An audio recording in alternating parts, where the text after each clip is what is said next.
ओम नारायण नारायण नारायण नारायण। सब मित्रों को राम राम।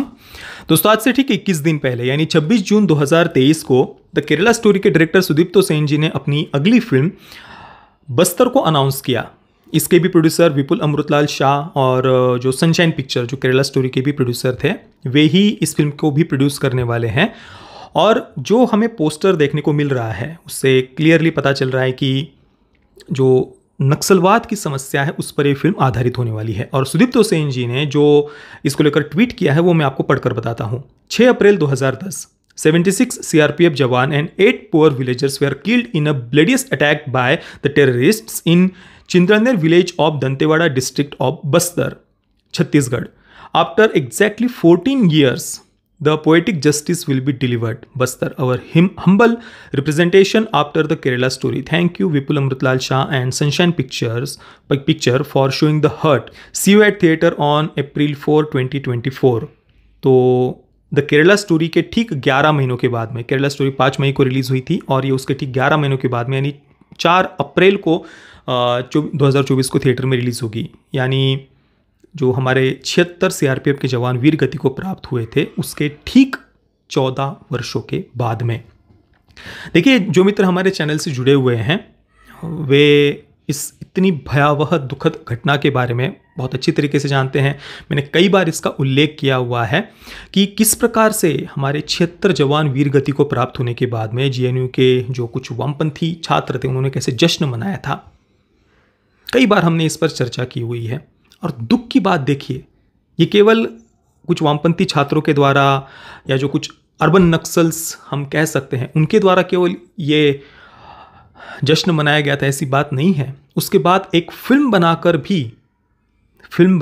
भी हमारे 76 जवानों के वीर गति को एक प्रकार से जस्टिफाई किया गया था, सेलिब्रेट किया गया था फिल्म बनाकर। चक्रव्यूह फिल्म की मैं बात कर रहा हूँ, उसका मैंने रिव्यू भी किया हुआ है। प्लीज़ वो आप रिव्यू अवश्य देखना। किस प्रकार से ये नक्सली वहाँ पर उन्होंने बलात्कार के अड्डे खोल करके रखे हैं, किस प्रकार से आदिवासियों पर ये अत्याचार करते हैं। उन बलात्कार के अड्डों को, आदिवासियों पर अत्याचार करने के अड्डे जो नक्सलियों ने खोल कर रखे हैं, उनको क्रांतिकारियों के कैंप्स की तरह चक्रव्यूह फिल्म में दिखाया गया था। प्रकाश झा की फिल्म, मनोज वाजपेयी उसमें मुख्य भूमिका में है। अब ऐसे फिल्म मेकर्स को, ऐसे एक्टर्स को क्या कहना चाहिए वो आप खुद स्वयं तय करिए। मेरे अनुसार मैं तो भाई अर्बन नक्सल्स ये शब्द बिल्कुल उचित मानता हूँ उनका वर्णन करने के लिए। एक तरफ तो ये इस प्रकार से जो बलात्कार के अड्डे हैं, जो स्वयं उन नक्सली कैंप से बाहर निकलकर आए हुए, उन्होंने स्वयं ये बात कही हुई है। जैसे कि उदाहरण देना हो तो शोभा मंडी का हम उदाहरण दे सकते हैं, जो स्वयं एक पूर्व नक्सली थी। प्रतिबंधित माओवादी संगठन की पूर्व महिला कैडर शोभा मंडी ने नक्सल आंदोलन को बुद्धिमान लोगों का एक ऐसा अड्डा कहा है जहां बलात्कार, वाइफ स्वैपिंग, शोषण और महिलाओं के खिलाफ हिंसा अपवाद नहीं बल्कि बेहद आम बात है। ये कोई एक्सेप्शन नहीं कि भाई किसी नक्सली कैंप में कहीं पर ऐसा हुआ, नहीं, ये बहुत कॉमन बात है नक्सली अड्डों की। बलात्कार के अड्डे हैं ये नक्सली कैंप और आदिवासियों पर अत्याचार करने के अड्डे हैं। और शोभा मंडी ने इस पर पुस्तक भी लिखी है, एक माओवादी की डायरी। ऐसे इन नक्सली कैंप्स को हमारे देश के जितने भी वामपंथी फिल्म मेकर्स हैं या अलग अलग इंस्टीट्यूट, चाहे वो मीडिया हो, पॉलिटिशियंस हो, वे इन नक्सलियों को क्रांतिकारी कहते हैं। उनको ग्लोरीफाई करने वाली, जस्टिफाई करने वाली फिल्में बनाई जाती है। चक्रव्यूह तो मैंने केवल एक उदाहरण दिया है, ऐसी पूरी लंबी लिस्ट आपको मिल जाएगी।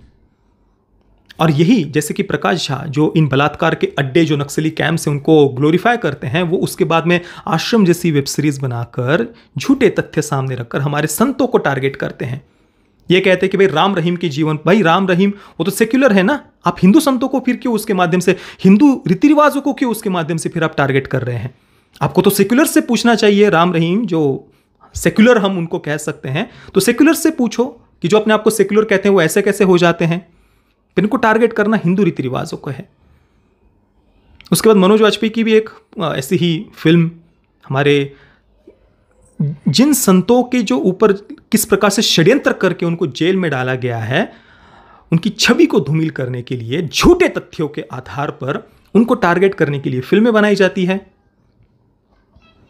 और दूसरी तरफ नक्सलियों को ये ग्लोरीफाई करेंगे भाई। और भाई इनके तो जो प्रोपेगेंडा फिल्में हैं, आतंकवाद को जस्टिफाई करना हो या नक्सलियों को ग्लोरीफाई करना हो, या दूसरे जो कुछ बहुत ही भयानक ऐसे वोक एजेंडाज है उनको प्रमोट करने वाला कंटेंट की तो इनकी लाइन लगी हुई है।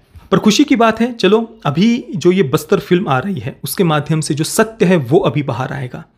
चक्रव्यूह जैसी प्रोपेगेंडा फिल्में बहुत देख ली, पर अभी चलो देरी से ही सही, बहुत देर लग गई ये होने में, क्योंकि देखिए चक्रव्यूह फिल्म 2014 से ठीक पहले रिलीज़ हुई थी और बीजेपी की सरकार 2014 में आने के बाद भी हमने फिल्म इंडस्ट्री में जो कुछ बदलाव दिखना चाहिए वो अभी भी हमें देखने को नहीं मिल रहा। कहीं पर इक्का दुक्का 2-3 फिल्में, कहीं पर थोड़ी सी राष्ट्रवादी विचारधारा पर बनी है 3-4 फिल्में, बाकी तो ज़्यादातर प्रोपेगेंडा ही। आज भी 2014 के बाद में तो उल्टा ज़्यादा प्रोपेगेंडा फिल्में बनी हैं, चाहे वो वामपंथी प्रोपेगेंडा हो या वोक जो एजेंडा पर आधारित इनकी फिल्में होती है, भाई भरमार है 2014 के बाद में तो इनकी आई हुई।